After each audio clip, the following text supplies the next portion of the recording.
Good afternoon. Welcome to Big Canoe Chapel and to today's Music in the Mountains concert. For those who don't know me, I'm Cal Johnson. I'm the director of this series. We appreciate all of you coming out on this beautiful afternoon. We have a special treat today in having a performance by the Atlanta Ragtime Band. This is kind of an overview concert. For those who don't know much about ragtime, except maybe a Scott Joplin rag or two that you've heard, you're going to learn a lot about how rag developed from its early beginnings. And notice in the program, there's some women's names among the composers. We're going to find out about that. Because when I started teaching a course on women in music, I was so surprised to see all these Indiana housewives who were writing rags with such interesting names as dish rag, dirty rag, wash rag. So before we start the performance, I want to thank the Big Canoe Chapel staff and clergy, Doc Hollingsworth, David Apple, Sam Holmes, my colleague, Valerie Abner, Carla Moody, Cindy Howard, Tim Moran, Paul Schmidt, and Brad Shipman, who make this wonderful place work so well for all of us. I also want to recognize several members of the choir who you all met as you came in, passing out programs. And also we have a special guest, Scott, who is covering for Jeff today in the sound booth, making sure that everybody can be heard. As you no doubt know, our programs are free, but there are fees and other expenses related to the concerts. We're grateful for the many supporters of the series whose names are listed on the back of the program. They make contributions large and small. Please join me in supporting the series, Music in the Mountains. Big Canoe's Chapel budget does not subsidize the concert, so they are given as a gift from all of us to the community. There's a basket at the front door where you can leave your donation to the series if you so inclined. If you leave a check or otherwise mark it like in an envelope, then I can send you a letter for your tax purposes. Please note also on the back side of the program a list of upcoming concerts for this year and next, both here and on Casual Classics concert series over at Fellowship Presbyterian. And the next one on this series is next October, the Atlanta Mandolin Orchestra, led by our own Bob Nice, October 4th. And then the Jared Cooper String Trio on November 15th. Jared is the cellist who often joins us for special music. I would now like to ask Robert Coulter to come forward and have some other remarks, and including the fact that our program is subsidized today, in part, by the Musicians Union, and he'll tell us about that. Thank you. And rather than doing that, I will take a pass card and wait and tell you about all that after our first number or two. We're going to start the program with Creole Bells.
Thank you. You'll forgive me if I stay back here. It's hard to navigate everything. And thank you for having us. We are the Atlanta Ragtime Band. My thanks to Big Canoe Chapel and to Cal Johnson. I've known Cal for more than 20 years now, and it's always a delight to get to see him and interact in any way. So thanks to you all for having us, and we need to also thank, as Cal mentioned, the Music Performance Trust Fund and the American Federation of Musicians, our musicians union, for helping fund this program. The Musicians Performance Trust Fund was founded following a recording industry strike in the late 1940s, and it is a collaboration between the recording industry and the musicians union to ensure live music continues even in the age of recordings and now internet and live streaming. So a small portion of every sale of a recording goes into this trust fund that allows us to give free concerts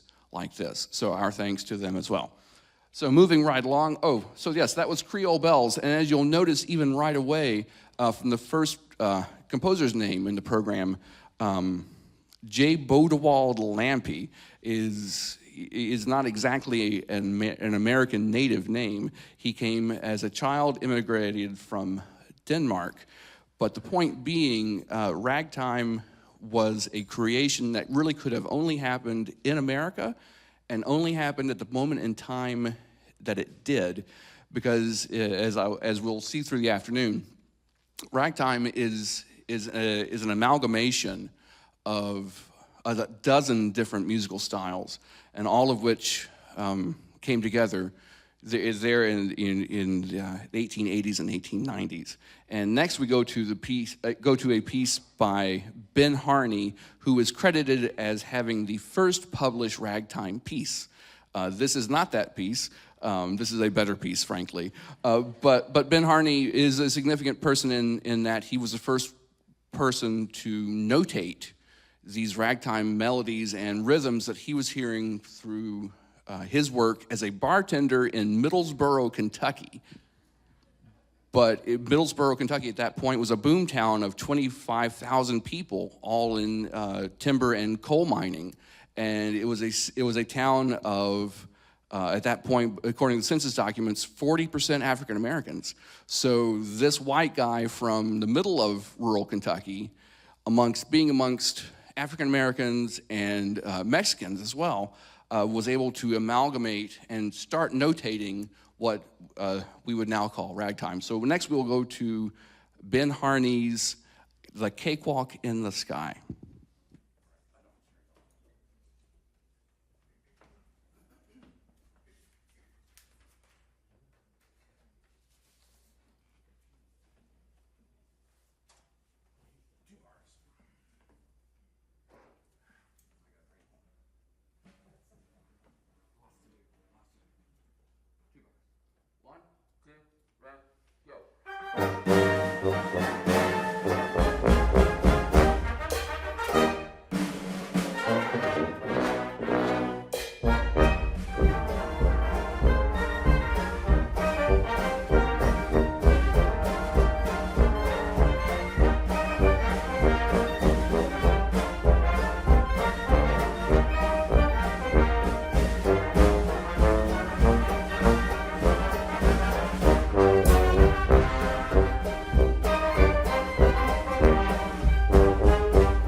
So one thing worth mentioning right after that number,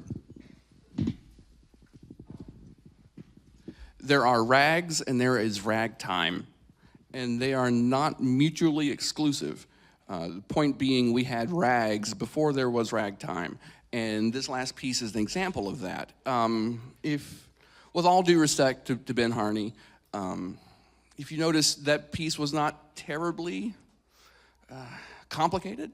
It was a melody, and then he maybe gave you another melody, and he definitely was to tell you that first melody again. And so you didn't forget, he'll tell you that first one again as well. And that's the point. Before there was ragtime, they were just rags. And even Scott Joplin, in some of his writings, talks about how these are musical rags, as in it is a musical snippet. It is an idea, maybe not in a full phrase even, but they're little rags of music that Joplin and other composers both developed from their own inspiration and also heard from riverboat roustabouts, from railroad workers, and from the entire working class of America.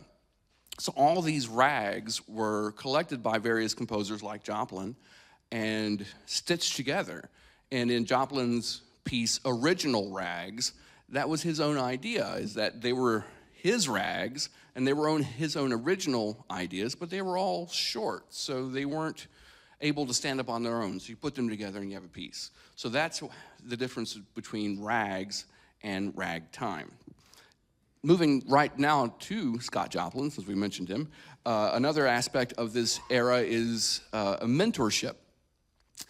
Composers like Joplin and others would very often enter into working collaborations with young composers as an editor, as a mentor, as a collaborator. And this was both of their own volition and also often insisted upon by a publisher.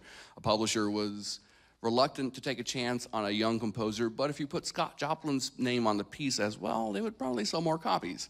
And our next piece is an example of that, the Heliotrope Bouquet. These are two different pieces, ultimately. One written by the young Louis Chauvin, who was a native of Chicago and died in his early 20s. And then further ideas and all stitched together by Scott Joplin into this delightful piece, Heliotrope Bouquet. And of course, heliotropism is the ability of flowers to turn and follow the sun.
Well, Cal mentioned housewives from Indiana. We don't have any from Indiana, but we've got one from Wisconsin and from Kentucky, from my hometown. That one later.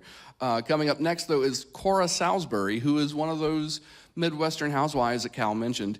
And this has been one of the more delightful surprises for me in the past few years of leading this band and digging into this era.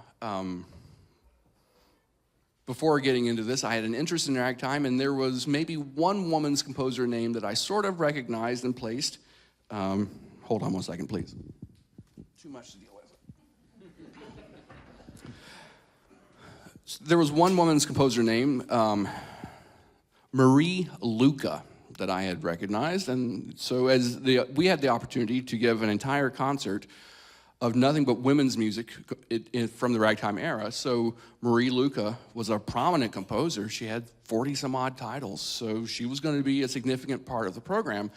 And as I was doing that research and digging around, an important thing to remember is at this moment in time, women composers publishing at all was less known than we would think, but publishing under their own name was definitely the exception to the rule. Typically, they would publish under a pseudonym, some male pseudonym.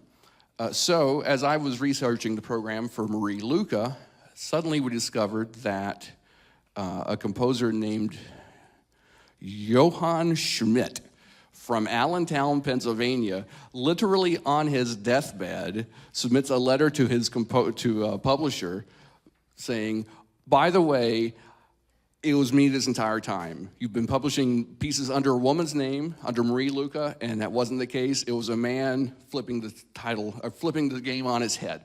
This instance, Cora Salisbury, she actually was able to publish under her own name via her own talents. And in addition to being a composer and a pianist, she was, for 15 odd years, touring the vaudeville circuit as pianist for the comedian and violinist Jack Benny. So this is Lemons and Limes, a sour rag.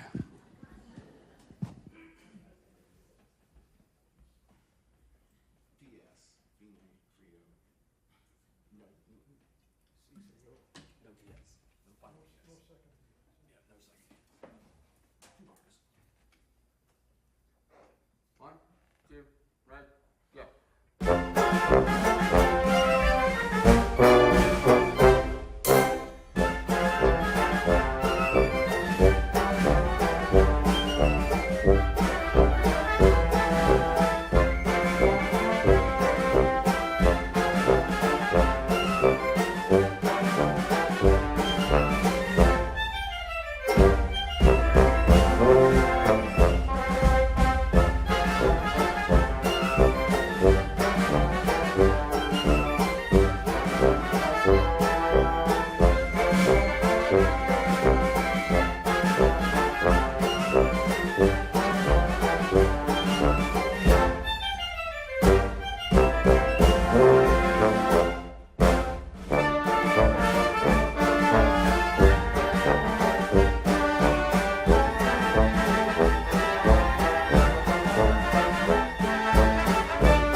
So around the turn of the 20th century, around 1900, there was a worldwide fascination, not just with syncopation, which we're getting to hear here, but also with folk tunes and folk music, and the collection and documentation of all these folk tunes, so they wouldn't be lost with the advancing modern age. And we had composers all over the world doing this. We had Vaughan Williams doing it in England. We had Bela Bartok doing it in Hungary. We had Kodai doing it in Hungary or Romania. And in America, we had no less than W.C. Handy, the father of the blues, doing this very thing. And that's no small part of his oeuvre, of his collection of works, are literally a collection of tunes that he heard all throughout the South, primarily found with workers on various railroads.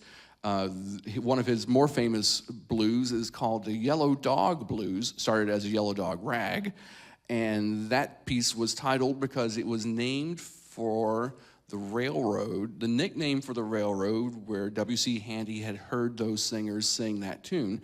They worked for the Yazoo and Delta Railroad, whose nickname was the Yellow Dog. So we had composers going through and collecting all of this folk music, and one of the W.C. Handy's outputs was something called the Hesitating Blues. In this arrangement by the equally famous American composer William Grant Still, we get the Hesitating Blues, and then at the very end of it, Still tacks on W.C. Handy's wonderful Atlanta blues, or, as it goes back into jazz history and known with Buddy Bolden, Make Me a Pallet on the Floor. So this is W.C. Handy's setting of the Hesitating Blues.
one more before we take a brief break. And I guess it's good to add, I should have done this before, Hesitating Blues. None of this music existed in a vacuum, right? We now, 100 some odd years later, try to categorize and divide things into blues, into ragtime, into folk music, into fiddle tunes. In the moment, this was just popular music, and it was available and heard everywhere. So it's absolutely appropriate for us to include, a blues number or even a jazz number, as you'll hear more of later on the program, because improvisation was natural to these musicians. It was documented in New Orleans around 1900. There were basically 3 classifications of musicians. You had readers, people who were musically trained, either at conservatory or one way or the other, who could read music.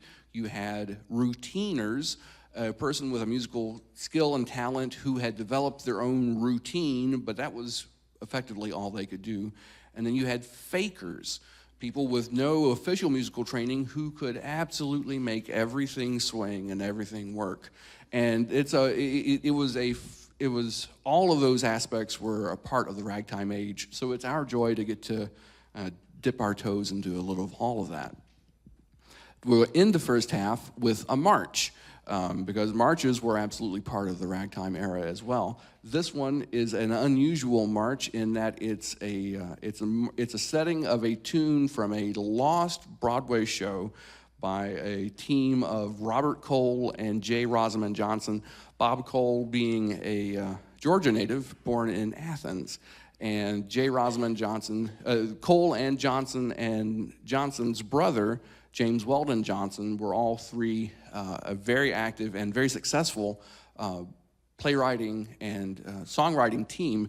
They staged the first Broadway plays. It was the Shoe Fly Regiment, was the first Broadway play written, created, and starring African Americans.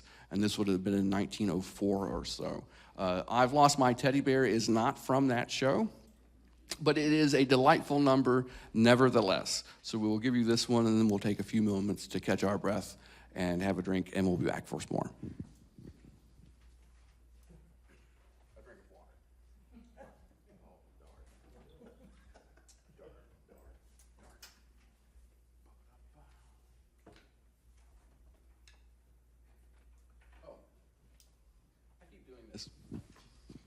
I keep thinking after the fact of the important point, and this is the important point. Sorry. So the other prominent thing to know about the Johnson brothers in particular, not with Bob Cole, but this is worth mentioning. J. Rosamond Johnson and his brother James Weldon Johnson, who was a lyricist, their claim to fame is being authors of "Lift Every Voice and Sing."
And we're back. Oh, gosh, and we're back. Thanks for sticking around. We appreciate everyone being here. We appreciate the support. It's good to mention again, in thanks to the Music Performance Trust Fund, the American Federation of Musicians, and the Atlanta Federation of Musicians, and also through the help of supporters and donors like you. The Atlanta Ragtime Band is a Georgia 501c3 nonprofit, so any and all gifts are tax deductible, and we would welcome your help and support. We do have aims and goals. One thing we would love to do is to make a recording, an album of all music by the composing team you heard at the end of the first half, Bob Cole and J. Rosamond Johnson. So there are things we absolutely would like to do, and we would welcome your help. And our next performances will be to help commemorate the sesquicentennial, sesquibicentennial, 250 for America. We will have a concert at noon on July 1st in Glover Park in the square in Marietta. Another one at 6 p.m. on July 2nd, City Park in Lilburn, and one at 7:30 on July 3rd at Agnes Scott College. So we would be delighted to see any of you all there, and we would welcome, again, your help and support. And you can find us online at the Atlanta Ragtime Band. Find us online at atlantaragtimeband.com. We'll open the second half with another composition by a woman composer. This is by Sarah Egan. This is the lady who I mentioned was from my hometown of Louisville, Kentucky. She has 4 published works and a fairly extensive unpublished catalog of church music. She was, for most of her life, a church musician, pianist, and organist. And when she was a teenager, she wrote this Turkish Trophies, an Oriental rag. This was part of a contest.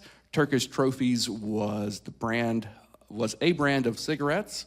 They were the sponsor of the contest. She won the contest. Their artwork went on the piece, and it was sold from there. So this is going to be Turkish Trophies. And in one final thought in what Cal was mentioning about the extensiveness of women composers in this era, I have an encyclopedia at home that is more than 1,000 pages of biographical entries for women composers in America between 1880 and 1930. More than 1,000 pages worth of information on people like Sarah Egan. So this is her Turkish Trophies.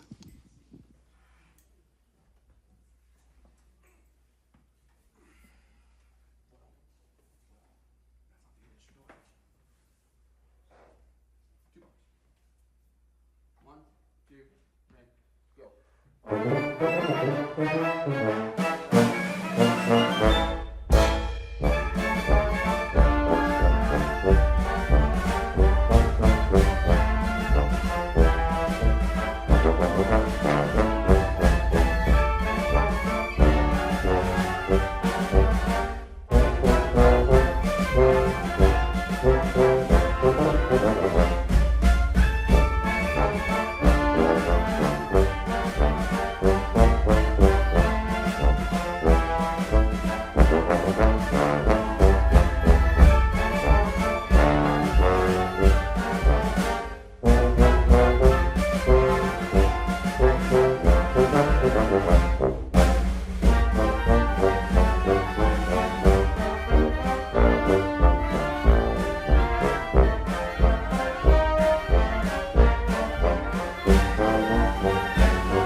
Up next is the one composition by the non-American on the program, not by naturalization, nor immigration, nor birth, nor none of the above. Juan Viento, there we go. Rosas? Oh, what's his last name? Gosh. Yes, Juan Viento Rosas was Mexican, born in a small town near Veracruz on the Spanish coast. He was Mexican violinist, composer, and was prominent enough that the small town that he was born in changed their name, and they're now known as Juan Viento Santos. They're named after him. He was member of various military bands in Mexico, and one of those military bands traveled to Chicago to participate in the Columbia Expedition of the 1890s. And on the way to Chicago, they made a stop in New Orleans. And they played to such acclaim that it sort of set this town on fire for what they would later call, what Jelly Roll Morton would refer to as the Spanish tinge. The town went crazy for anything and everything Spanish related. So that's how we got Spanish rhythms and Spanish melodies and Latin things into jazz, because it was all part of the environment and the atmosphere in New Orleans around 1900. So in talking about New Orleans and those musicians, how did the fakers, the people who didn't read music, how did they pick up a new tune? We're going to show you. There's stories from Louis Armstrong as a child before he was more musically trained and et cetera, and with the way they would learn tunes from what he explained it. The one friend in the class or in the group who could read music would go into the music store and do their best to remember the tune, and then they would go out in the street and sing the tune, and then the buddies would stand around and sing the tune back and listen, and they would start singing in what's effectively barbershop harmony and figuring out and flushing out the tune like that. We're going to spare you from our singing rather, but we're going to give you a brief taste of what that could have been like. So in this instance of Sobre las Olas, Over the Waves, which is a tune that I promise you have heard a million times via movies and Looney Tunes cartoons and everything. This is why this man's hometown was renamed for him. We'll treat you to the first stanza of the tune from our banjo player, Dave Cooper. And then as he plays the tune, so then one of our clarinetists, Miranda Dorman, will pick up the tune because she's now learned it, and he'll do something different. And then when she's done with the tune, Neil McElroy will pick up the tune and do something with it on trombone. And then at the end of that, the whole band will come in. And in those moments, you'll start hearing a type of ensemble jazz improvisation that effectively doesn't exist anywhere else in the world, maybe not even in New Orleans at this point in time. So this is Sobre las Olas, Over the Waves.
Thank you. Seems you all like that one. Again, worth mentioning, what you just heard there is exactly, literally how jazz came to be. In a recent program we did in January at the Red Clay Theater in Duluth, we did a show called Jazz's Big Bang, Buddy Bolden and the Birth of New Orleans Jazz. And what we found and discovered and showed on the program is it was music like what you just heard and other dance tunes and, frankly, shorter, less complicated music that was played for dances and music that was played over and over and over for 5 or 6 minutes for one dance. At some point, the musicians would get bored. The musicians would start embellishing and adding and changing, and this was literally the beginnings of jazz. So it's a treat for us to get to give you tastes of that towards the end of our program. Next, we will do a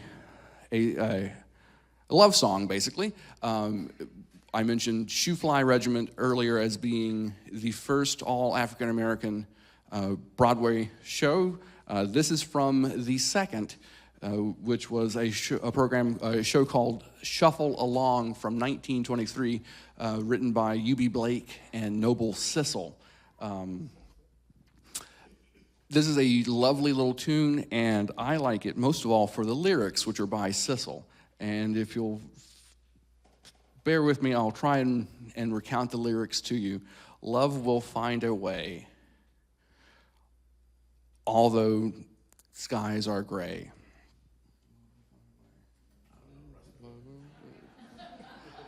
Love like ours can never be ruled. Cupid's not schooled that way. Dry each tear-dimmed eye. Those old clouds will soon roll by. Thank you. Love like ours can never be found. Love will find a way. And it's a timeless message that helps me even now. Love Will Find a Way by U.B. Blake and Noble Sissel.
We will continue with more of the Spanish tinge. This from an American composer, an African-American composer named William Tyers. He wrote a number of really delightful pieces. He wrote 3 different, what he called characteristic novelties that were supposed to be evocative of various exotic faraway lands.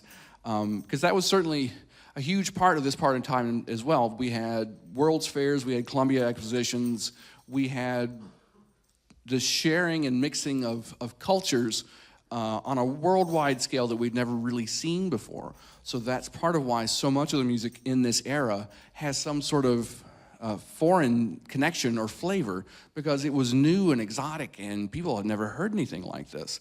So William Tyers, an American, being an American, we capitalize on ideas and popularity. He wrote any number of these pieces. Panama, by and far, became the most popular, most famous. This went on and continues to have an extensive life as a standard in the traditional jazz, Dixieland jazz, New Orleans jazz genre. This is Panama, and we'll give it to you in a mostly with what William Tyers wrote, but some things he didn't wrote, and we'll just leave that up to the guys in front of me to figure out what they're going to do. This is William Tyers, Panama.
as I had mentioned, the band is in its third year, finishing its third year, going into its fourth year. The band was started as not a literal COVID fever dream, but it was definitely as part of the COVID shutdowns and boredom and the internet leading to curiosity, and next thing I know, there's a band and there's music. And I've learned a few things in the past few years. The first program the band gave was under a different name. We were officially the Atlanta Musicians Band. It was a concert band, no banjo. And we did a concert called Marches and Rags of Atlanta. It was all music from this era with a direct connection of some sort to Atlanta, including we performed the Atlanta Constitution Newspaper March and the Southern Railway March, for example, as well as selections from Naughty Marietta, which is not as naughty as you might think. But the things I've learned from this band and from the audiences over the past few years boil down to two things in particular. One, when people see the term ragtime band, they absolutely expect banjo. Because at one of our very first concerts, after the program, having a nice visit with the audience and et cetera, I had three different people separately come up to me and say, "I love your show. Where was the banjo player?" So we carry banjo with us all the time now. And the other thing I learned is that people want to hear Scott Joplin, because that's basically what they know and what they think of. So you've sat with us this entire program, you've taken your medicine, and we are grateful. We're going to give you the piece that truly set the ragtime era afire. This was not Scott Joplin's first composition. This was not the first rag to be composed and published. But this was the first one that truly took America by storm. And ragtime, along with the jazz and the blues, went on to change modern music forever. So this is a seminal part of that. This is Scott Joplin's Maple Leaf Rag. Maple Leaf being named for a bar and restaurant in his hometown in Staley, Missouri, having nothing whatsoever to do with Canada.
So as I promised, you'll be getting more and more improvisation and jazz and such through the second half, and there you're having it.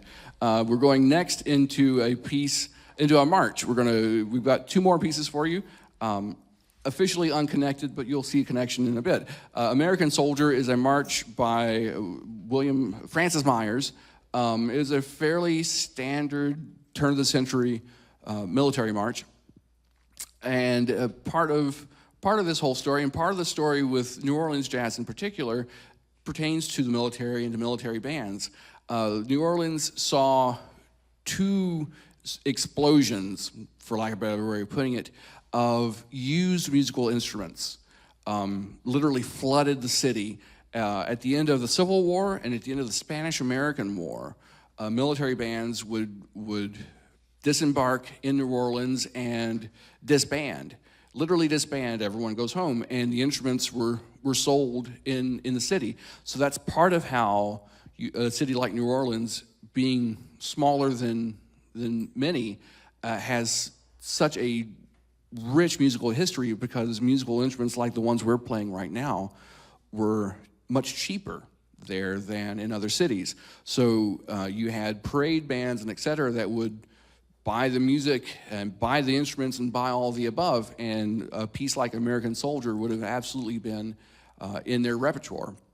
They would do this both in a straight fashion and in a jazz-inspired fashion, and that's what we're going to give you now. This is, and there's a typo in the program. My apologies. It could have been mine. This is American Soldier. Its nickname in New Orleans is Bugle Boy March. Not Blue Boy, Bugle Boy, which you'll understand why right when we start.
Well, thank you for having us. Again, thanks for coming out. Thanks to Big Canoe Chapel and Music in the Mountains concert series for hosting us. Thank you to the Music Performance Trust Fund, the American Federation of Musicians, the Atlanta Federation of Musicians.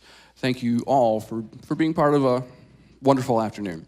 The connection with American Soldier, our next piece, our final piece, there will be no encore, you'll understand why at the end, is by James Reese Europe, who I feel confident to say is the most important American musician you've never heard of, maybe the most important American soldier you've never heard of. This man did a lot of really wonderful things in New York City in and around 1910, 1914. I will try to be succinct, but I'll try to get as many of those points as I can.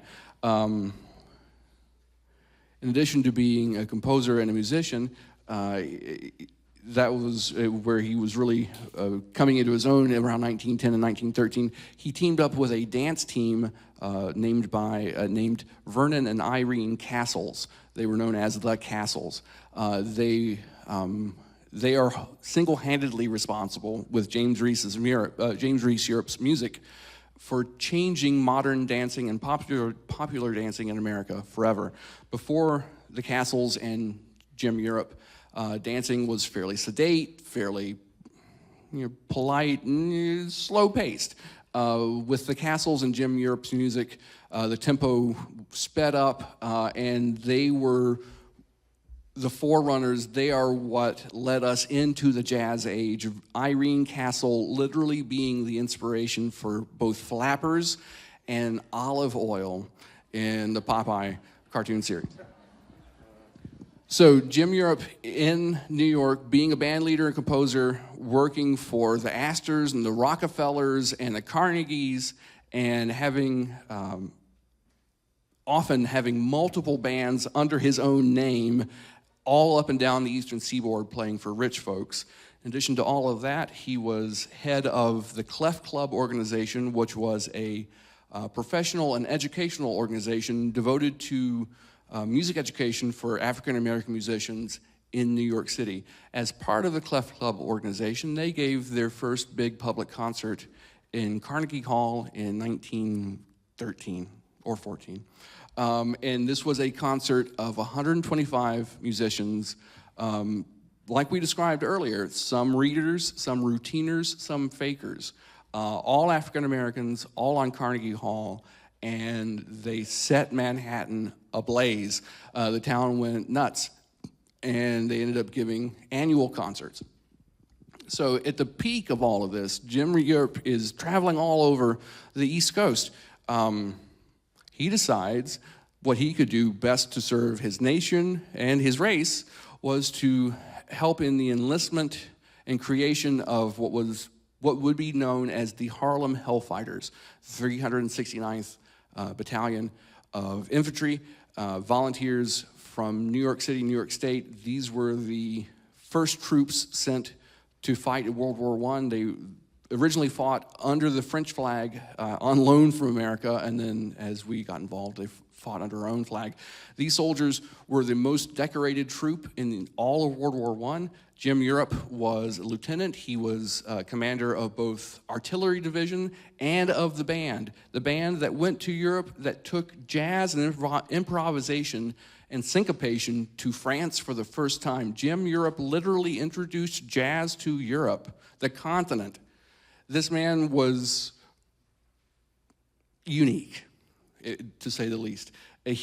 While in World War I, he participated in various commando raids. He was the first African-American soldier to lead U.S. troops into battle, ever, period, anywhere.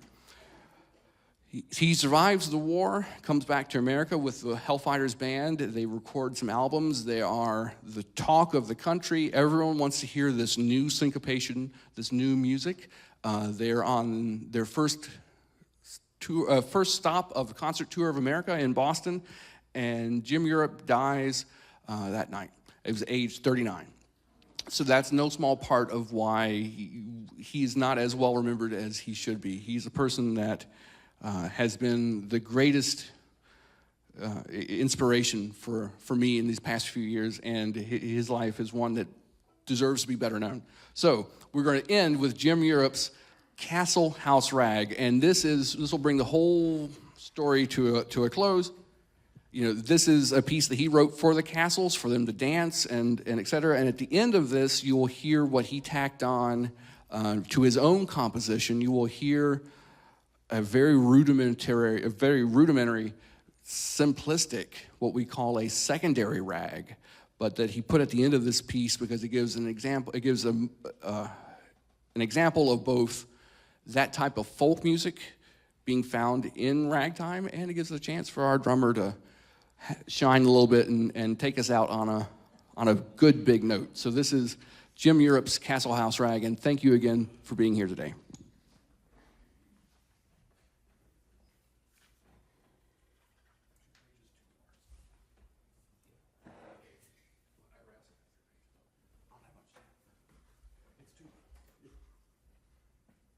One, two, and go.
Thank you so much. Like I said, there is no encore.